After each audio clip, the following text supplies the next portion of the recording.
How'd your daughter do at her last competition? They did really well. The overalls were not as great as all the other ones, but they did them different this time. But she got platinum and everything. Oh, good. There was just one dance that they did. They got a high gold, but I think they did really well. We had so much fun this competition season, and we have recital coming up, so that's exciting. Yay! That's the most important thing.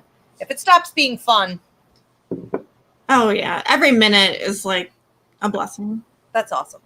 I miss it. Yeah. Yeah. Okay. So welcome, everyone. Looks like we have a few people tuning in here through TikTok. Just waiting on YouTube to let a few people tune in. And we do not have Reverend Paul's image, so I don't know if you're keeping it that way. Okay. So we are going to let a few people tune in here and make sure that we have audio and visual. If you guys could give us a thumbs up and let us know. Perfect. Thank you, TikTokers. And my microphone is on. All right. Very good. So just wanted to invite you guys to, join us today. We are going to be going over healing requests, prayer requests later on in the service. So feel free to start posting those now. Want to explain a little bit about who we are. So our religion is based on a combination of intuitive intelligence. You could say that's psychic, mediumistic, empathic, as well as astrology and numerology. So what we believe here is that tapping in to those different avenues of intuition and guidance is the best way to live your life. It helps you to have the support that you need from the universe, from your ancestors, from the spirit world. It helps you to tap in with your higher mind. It helps you to heal yourself and stay on the path you're supposed to be on, which ultimately allows you to go out and heal others to serve the light. All right, so those are the different aspects we come from every week. We do Sunday service, 8 p.m. Eastern, here on YouTube at Ask Ivy, and anywhere that you can get a podcast, you can listen to all of the old services that we did. Today we have with us our astrologer, Reverend Christina Del Rey, our numerologist, Reverend Danny Johnson, and Reverend Paul Casey, Healing Arts. I'm Pastor Ivy Rivera. I'm a psychic medium, a Taino Arawak. And today we are talking about hope versus peace. What is the difference? Which one serves you better and when? So I do want to encourage you guys to post your questions and comments on this topic in the comment feed, and Paul will be reading those off as we go along. We like to see interaction here with our services. So this concept of hope is a beautiful thing. At different times in our lives, I'm sure we could all look back and say, you know what, if I didn't have hope at that time, I would have died. I would have lost my mind, or I would have just, given up into a state of despair. And sometimes that's true. And during those times, I think hope is a beautiful thing. Wanting change, believing change will come, believing in divine intervention, which we do here, even though we're astrologers and numerologists, and psychic mediums. We do believe in divine intervention. Not everything is written like a script. So it does happen. And it does sometimes require, your faith. But the thing is, hope can take a turn. At some point, it can become toxic positivity. And when that happens, we see a drastic deterioration of your mental, emotional, spiritual, even physical well-being. Your relationships and your prosperity can take a downturn. And we really have to understand that at that point, it's time to shift from being hopeful and full of faith and positivity, supposed positivity, toxic positivity.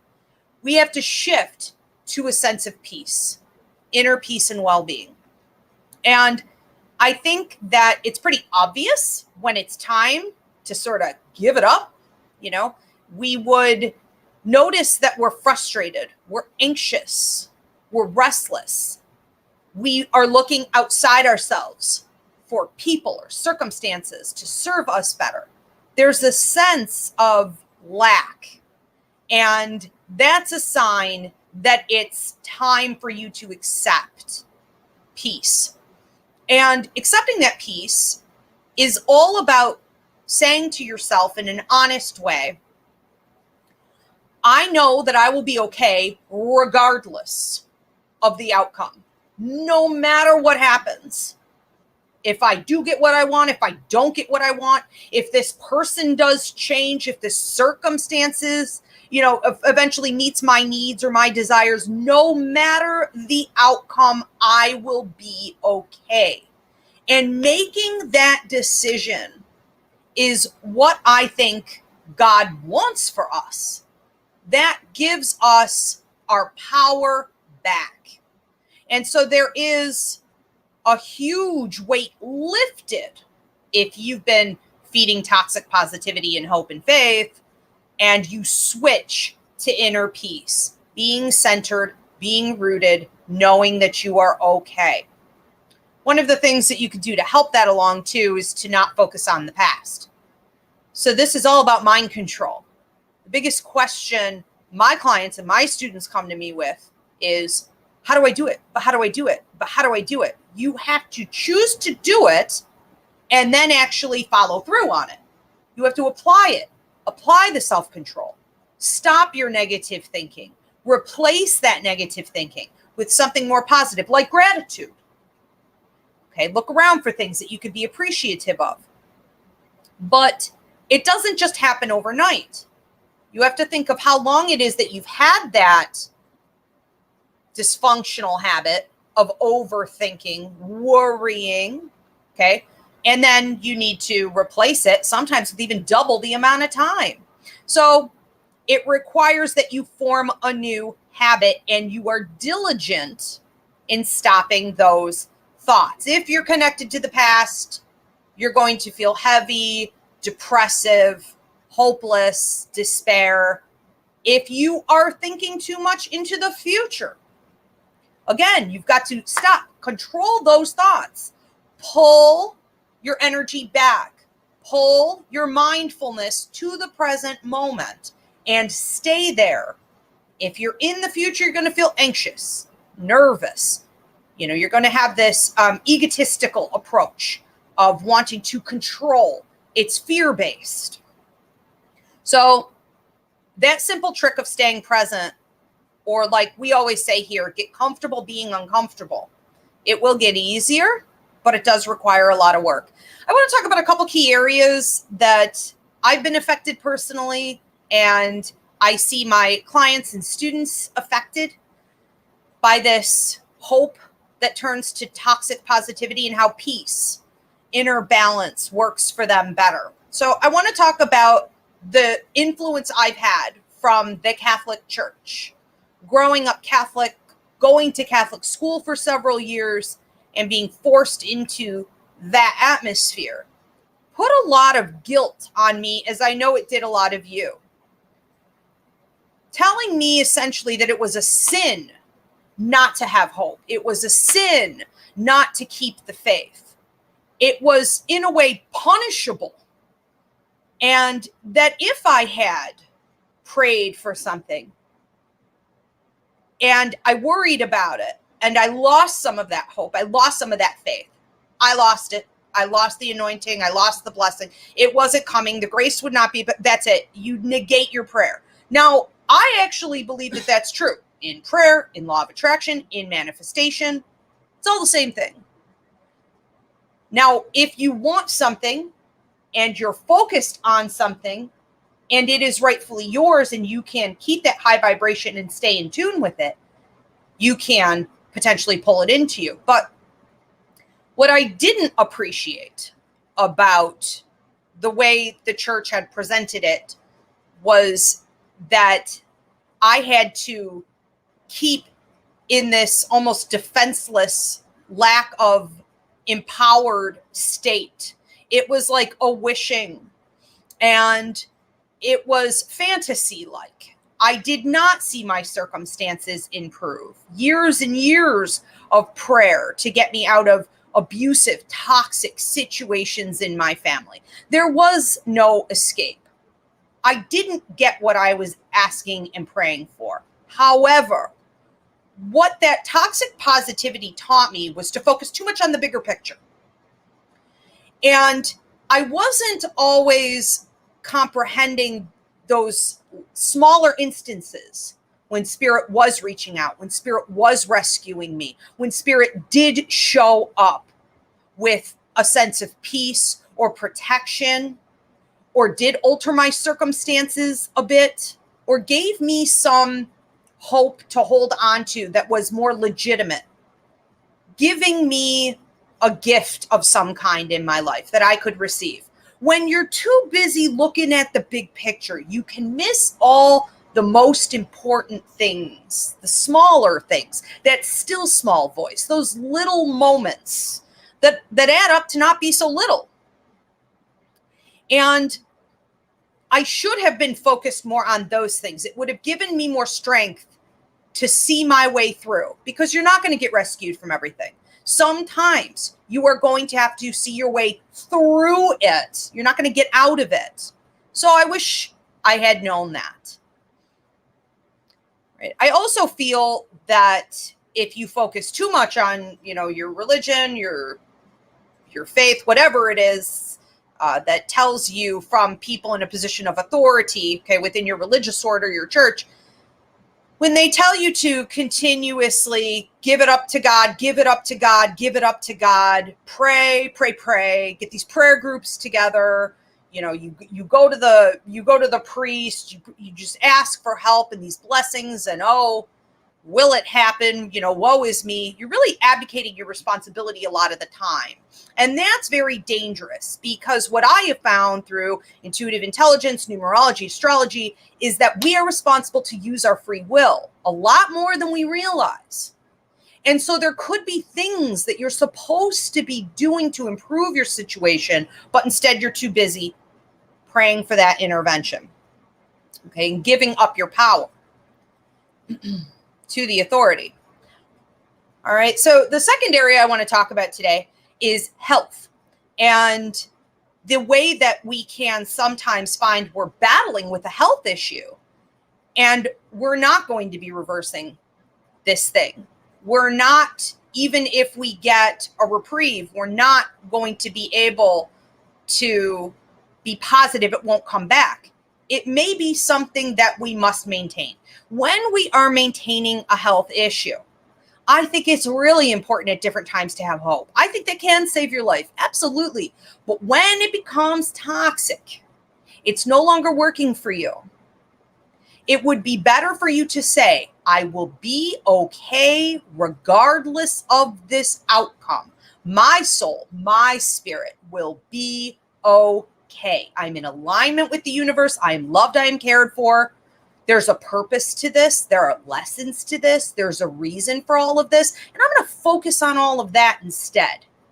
Come at it from a place of love, not fear. Okay, so that's sometimes real faith.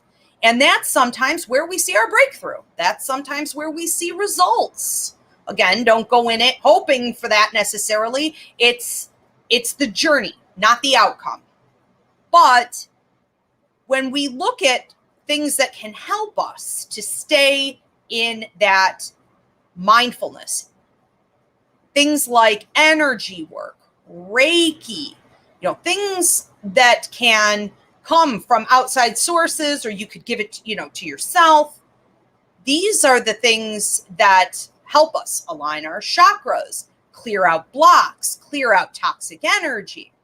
And we may want to focus more there instead. A great example is the Roswell program, the cancer treatment center, was for a long time accepting my Reiki students into their, what was essentially a Reiki program. They had to be retrained, of course, but it was amazing to watch this thing grow. It blew up over the course of like 5 years. And some of the studies, some of the research that came out said that like 86% of the patients who were receiving it, like, didn't lose their hair, and they saw better results from the chemotherapy. And it just goes to show that when people are flowing and our chakras are open and we're present and we're calm and we're at peace, not needing and wanting and hoping and praying and holding on, when we're calm like this, we know it's going to be okay. We can better receive the healing, and it can allow your medication to work. It can change your circumstances. Also vomiting. There was a huge reduction on vomiting, something like 67%. Amazing. Absolutely amazing. All right. So sometimes with our health, we need to also be realistic and accept it for what it may be. And I think another great trick there is to not identify with it. It's not your disease. It's not who you are. It's something that you're dealing with. Keep it outside your mentality. It's not who you are. Your job is not who you are. Your spouse is not who you are. Okay. Your children are not who you are. Why would this? Why in our society do we say, I have this, or my, we own it, like my diabetes? Why do we say that? Because we live in a profit system. If we are ill, people make a lot of money off of that, big pharma and otherwise. I mean, look, watch your programming there. So change the way you think about it, change the way you talk about it. The last one I want to get to, and then we are going to open this up to the other reference here, and then you guys, we'll take your questions and comments too. Last one I want to talk about is the difference between hope and gratitude, and how having hope, having a determined state of need or want, how that can block your blessings from coming in. Law of attraction, manifestation, even prayer. Hope can sometimes be the polar opposite of what you want, which is an attitude of gratitude and a wide open energy of claiming and receiving what you are worthy of having from the universe. So you may want to shift your attitude from hope to gratitude and find simply maybe 5 to 10 different things around you every time you see yourself backpedaling, and just make it as simple as it needs to be. It's a beautiful day outside. My lungs are working. My legs work. I have a little bit of money in the bank account. I have a meal to eat today. I have a roof over my head. So a friend just called. I'm lucky I have a friend. Whatever it is. I'm not in as much pain today as I normally am. I got this new medication and it kicked in. It looks like it may actually work. You need to find things instead of just blocking your prosperity by wanting something better than your current circumstance. Okay. So I'm going to open this up to you guys.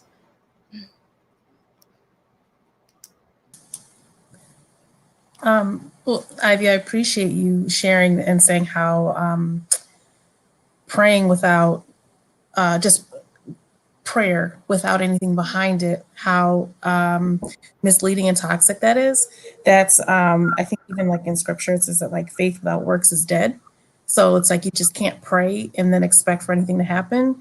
And when I was younger, I heard a phrase used that has stuck with me for over 20 years, and she called it a Santa Claus prayer. She's like, you pray for something and you do nothing to actually try to make happen what it is that you're doing. It's fruitless, and you cannot pray that way. And when thinking about and reflecting on peace and faith and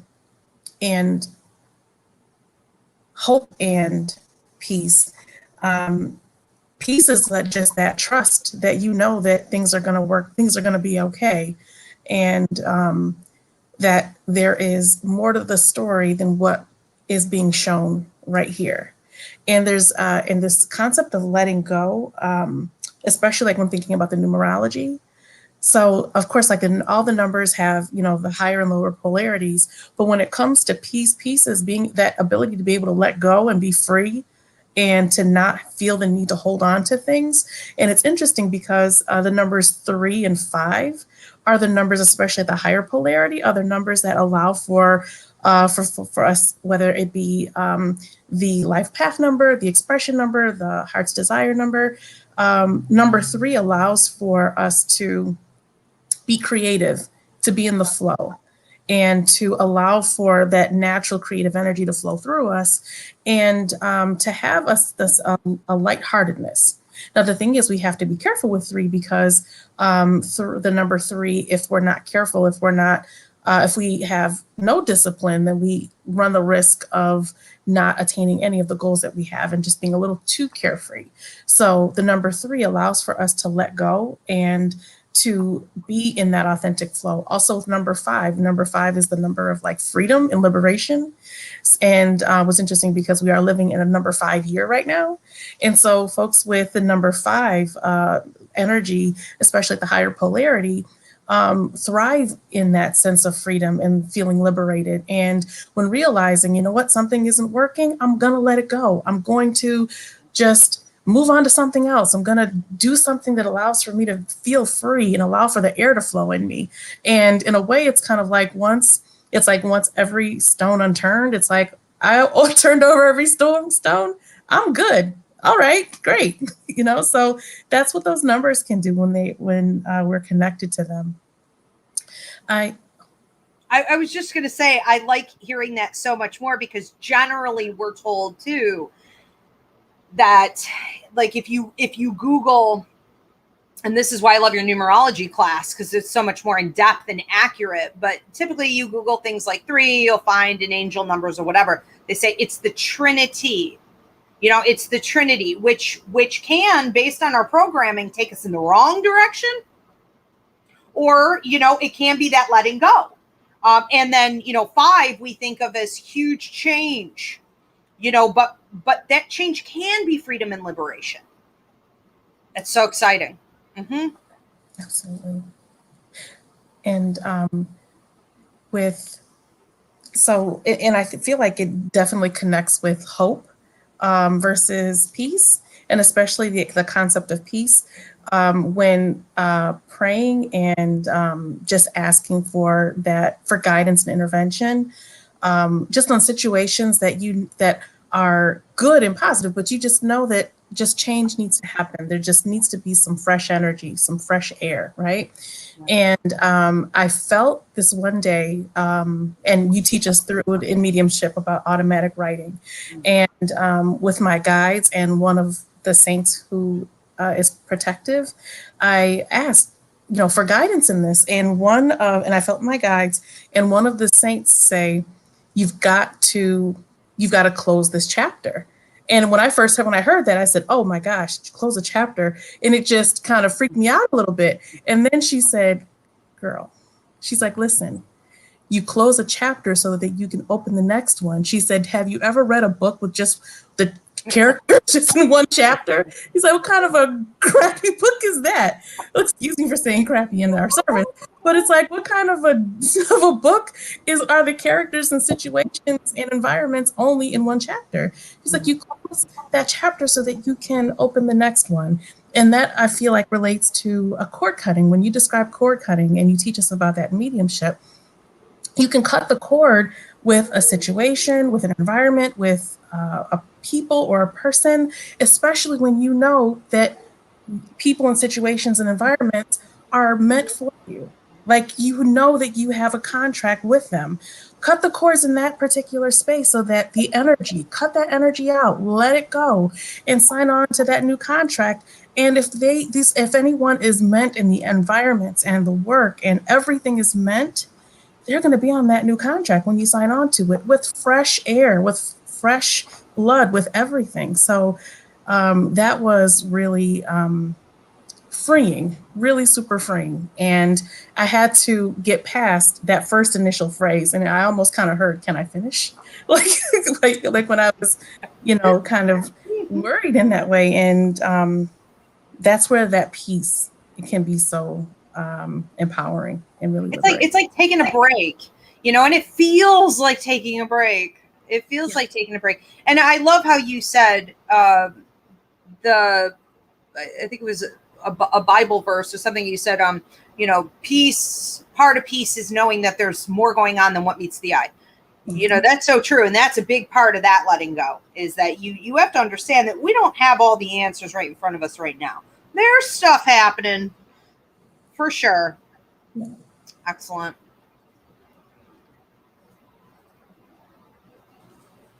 Gosh, there's so much to say. So I'll start with the astrology. So on Wednesday, we had Jupiter, who has been in Aquarius for quite a while, move into Pisces.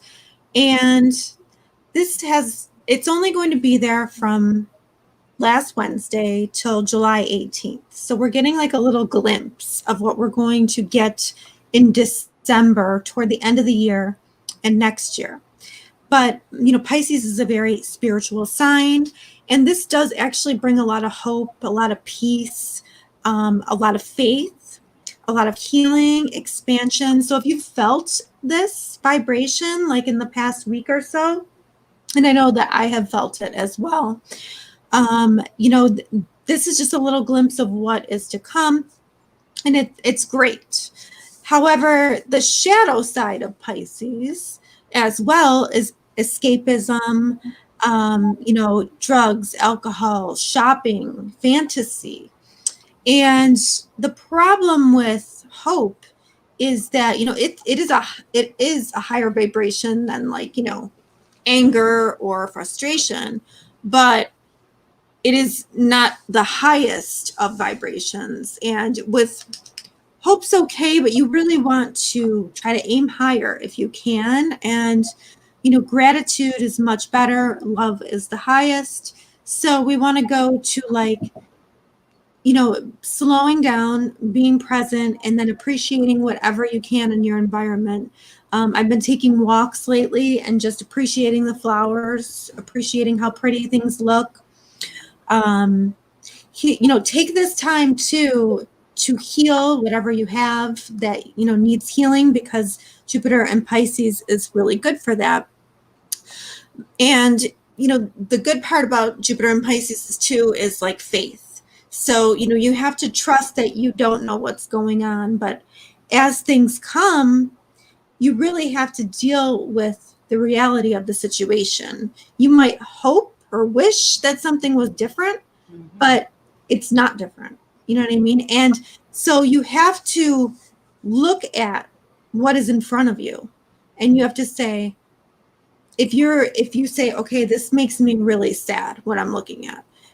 And I'm learning how to do this right now, but I'm learning how to remove my blockages through the chakras and let it come up and out, because that is the only thing. If I don't release it, then I can't move on. I'm going to stay stuck. So, and I know Ivy offers Reiki classes as well that that dives into this. But if we all have blockages because of our experiences. It's just, as a society, it's kind of how we operate. We push stuff down. So, we don't want to deal with things. We either cling to them because they're great, or we push them away because they're uncomfortable. And that's how we live our lives. We try to control our entire lives by doing this.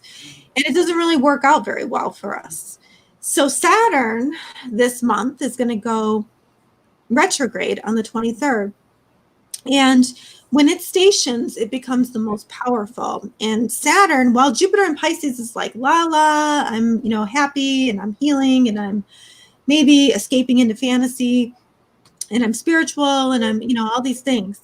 But Saturn is going to say, you have a reality check. So around the 23rd, there's some kind of reality check for everybody somewhere in their chart. And, you're not going to like looking at it. Nobody likes looking at reality. Not really. No. But you have to look at it and you have to say, all right, well, I'm going to deal with what's in front of me. And then I'm going to let it go. You know, I'm going to, if it hits my blockages, I'm just going to, you know, take a deep breath. I'm going to deal with it. And I'm going to try to let that energy go and surrender it to a higher power. But first, before you can surrender it to a higher power, you really have to do all you can. And that's what Saturn says. You know, really exactly what, you know, I would think, sometimes I think I'm like, I did not talk to her before the show. But anyway, what Danny said, faith without works is dead. Well, that is Saturn right there, because Saturn says, well, we are the incarnation.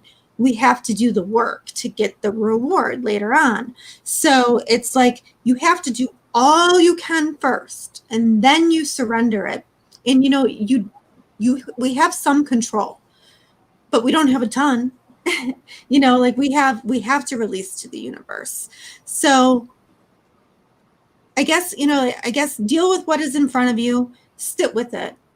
And if it feels uncomfortable, you'd be like, yeah, this sucks. This doesn't feel comfortable. This is awful. This is terrible. But I'm going to let it go through me. I'm going to let it out. You know what I mean? I'm going to trust in God. I'm going to trust in faith. I'm going to trust in spirit. And then, you know, you do what you can and you go within, and, you know, you have to realize to get the peace is in the moment, and knowing that you are separate from all the thoughts that your mind is saying, that your soul is separate from that. Your soul and your mind are not one. Your soul is your soul and your mind is your mind. So sit in the soul part, and that is where you'll find that peace. So, you know, kind of what Ivy was saying about, you know, if you're constantly thinking and going over it, and, you know, you're going to like, it ruins everything. So you just got to kind of lean back, say, oh, there goes my mind again. And I have to be at peace in this moment and right now. And that's where you're going to find peace, even if you only find it for a couple minutes or a couple seconds. But the more you practice that, the better it will get. So I think it's so interesting too that we are talking so much here about understanding you don't have as much control as you think you do. So there are a lot of people out there who believe there is no God, there is no higher power, there is no universe, there is no law of attraction, there is no manifest, there's no purpose. This is just sort of like, almost like chaos. You're chucked here on the planet, and this is it. Good luck. And so that's where that ego comes in, and we do. And it's almost too much responsibility. You know, it's coming from a place of control and fear. And those of us who were abused or neglected as kids, or if we ever went through any kind of real significant hardship or trauma in life, you may have taken that up unwittingly. And now you want to control everything because you don't have faith that there is a plan or that you are safe. You feel it's up to you, sink or swim. And I wonder how much of that does lead to some of the health conditions and the long-term problems that we have, you know, and then we're stuck, you know. And so it's almost like for some people tuning in today, that could be a confrontation. This could be a huge test, a big opportunity for you to finally learn this lesson, because it's all built up to that. Yeah. And I just want to say too that, you know, controlling matter, that's a very slow process. It often doesn't work if you don't have a spiritual element in there. You know what I mean? Like, because there's no time in spirit. You know, it doesn't exist. It exists only on Earth. So that's matter. You know what I mean? So it takes you a long time to get to control what you want to control. Without that spiritual element, you know what I mean? It's like you're not going to get anywhere. Yeah. Paul, did you want to? Yeah, I didn't really have a ton. You guys, anything I really thought of, you guys had nailed.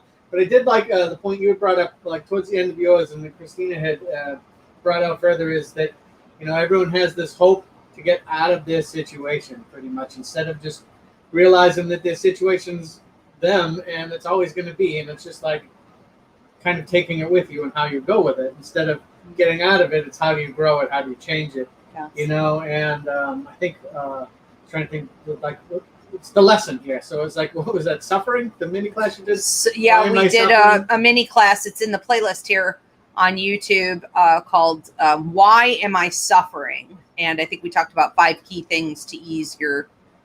Yeah, and so with that too, there was Ms. Charlie on TikTok was saying, you know, don't compare your pain and grief and be outshadowed by another's pain and grief. That's and good. So I brought up that class to her, but it's all part of why you're doing it, you know, like, okay, yeah, you want to be out of it, but hoping to get out of it isn't really getting you there, you know. It's like eating the pizza without putting on the weight, or like you said, Empathic, eating 12 Big Macs and not having to go to the bathroom, you know. So right. You really have to go through it, but and there's the piece there and knowing that, well, I can get through it. And, you know, hope is just kind of like, I feel like hope is it's just like the fluff version of peace and lessons, you know. It's like, yeah, it's just kind of this, oh, you know, I hope, but you know you can get there, but you just have to do it. Well, yeah. And hope is not enough. No, hope is not enough. Yeah. And you know, there are a lot of people in positions of power who trained us very well to stay right there. It gives all your power up to the authorities, you know, that you have to go to them, and with their help, maybe you can get something. But yes, I love, Paul, what you're saying, that it's almost like a timeout chair. It's almost like you're sitting when this thing breaks and you realize hope is shifted into toxic positivity. It's no longer what it was. It's like you what are you supposed to do in that space? Turn toward despair? You know, hit the liquor bottle? I mean, what are you going to do? No. What are the lessons? What am I supposed to be learning from this? How can I grow from this? How can I become better, not bitter? You know, can I help other people with this information? What's the bigger picture? So you're sitting there and you're supposed to be focusing more on that. And through that process, the peace is tremendous. How many times too have you hoped for something and then you were really glad you didn't get it too? You know, like we don't always know what we're talking about. That's where like faith comes in, you know. Or you get it and you wish you hadn't, you know. I mean, we really have to rearrange our priorities here. Sometimes the most important thing is to feel good and be working from an honest place and be productive in life, not just feel good, you know, instant gratification. So I do want to open up to questions and comments at this time. At this time, we are taking collections, so donations are appreciated. Also, I just wanted to also explain for those of you on TikTok to watch a full list of previous services. You can go to YouTube at Ask Ivy, and you guys can see old services anywhere. You can get a podcast. What questions and comments do we have coming in here? I also want to encourage you guys at this time to post your prayer and healing requests. So we have one from David. Okay. It says, a common thread in all religions, whether it's prayer, law of attraction, or spell casting, praying or setting an intention is just step one, but there must be inspired action to bring it to fruition. True. And in your relation to your last bit, Ms. Charlie said, you know, thank God for unanswered prayers. Right. Very true. Mm-hmm. Okay. So yeah, I think you know, we tend to run into this victimhood mentality with this as well, this martyrdom mentality. You know, I give, I wish, I hope, or I'm always getting the short end of the deal. You know, this is all connected, I think, to giving that power up.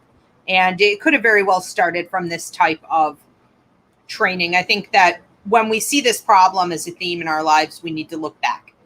How we were raised, you know, what our family believed, generational, not curses per se, but, you know, generational influence.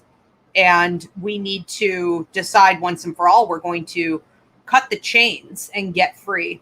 do something more with it. And I just want to say too, we are doing a show on shadow work too. So we'll cover some of that as well. And, you know, the need to go in and find your blockages and to deal with them, you know, so you can suffer less, really. Yeah, Paul, if you want to put shadow work and actually the Reiki training for those of you that do want to learn how to get that energy flowing, that class in here. And we did, wasn't it a 3-part series on shadow work here? About a month ago, 2 months ago. Okay, so you guys can go through the playlist and watch those services as well. Okay, well, if you guys don't have any closing statements on this, we can get into prayers and healing requests if there are any. Just one final thing that I'd like to share is just when reflecting on our discussion today and on our sermon today, this concept of no matter what religious or spiritual belief system, this concept of whether it be spiritual maturity, Christian maturity, it's that process of questioning. So even in that space of like, because many of us are on simultaneous parallel spiritual and religious paths, and that is perfectly good, and that's fine.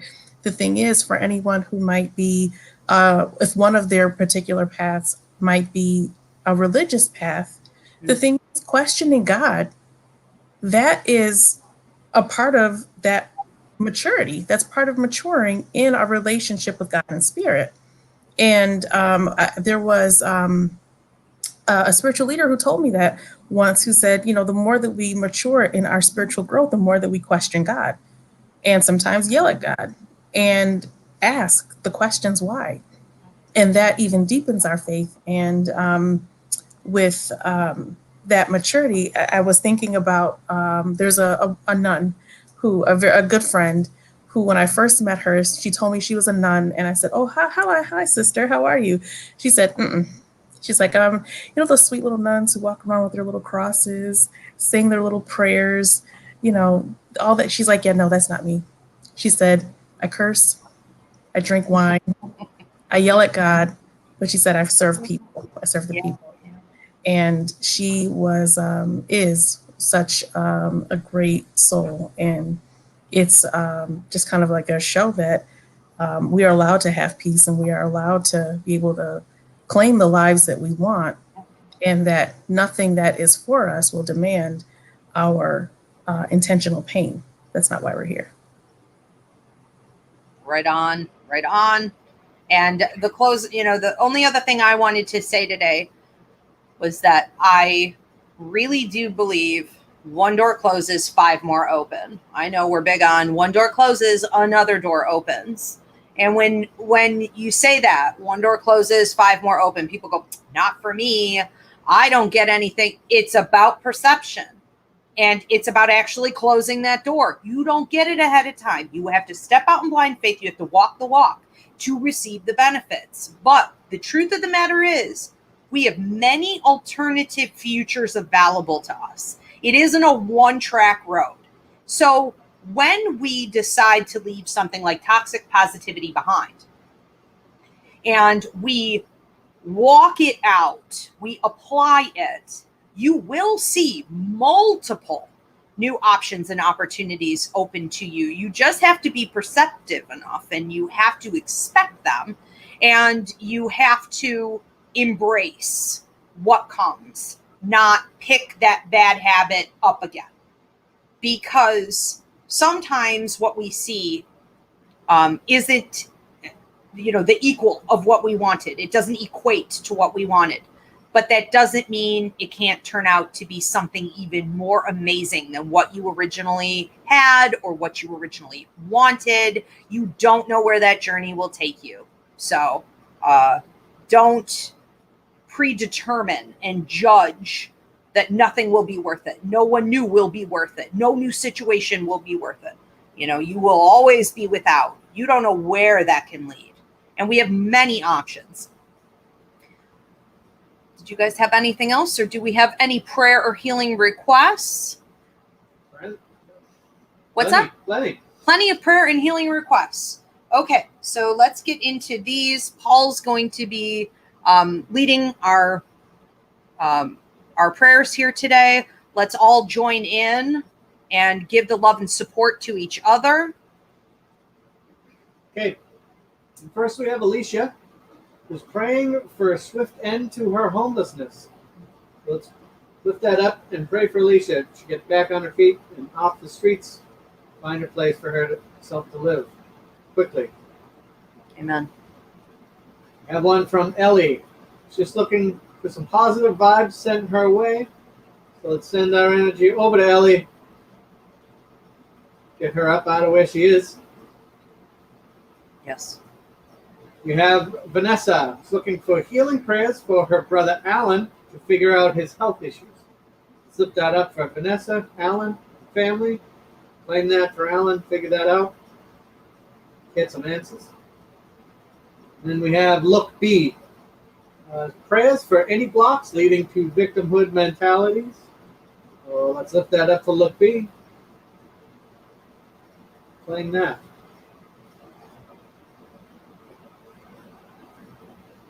Okay. I'd love to lift up for anyone who feel that they are undeserving of joy. We pray that they release those beliefs and wholeheartedly embrace and welcome all of the joy that is waiting for them. Amen. I just want to pray over everyone who struggles to live with honesty. It's difficult to sit with reality of who we are, reality of our circumstances, reality of who other people are. But regardless of how those delusions are supported by society, we need to step up our game. We need to try harder. We need to be more honest. And I pray over those that struggle and believe because they've been guilted or programmed improperly. They believe that it's shameful to do that it's pessimistic instead of realistic. That it's going to lead to their downfall instead of their upgrade. I pray that they find the strength to be present with who they are and what's happening, and that they can hear from Spirit in those moments and build something amazing out of that truth.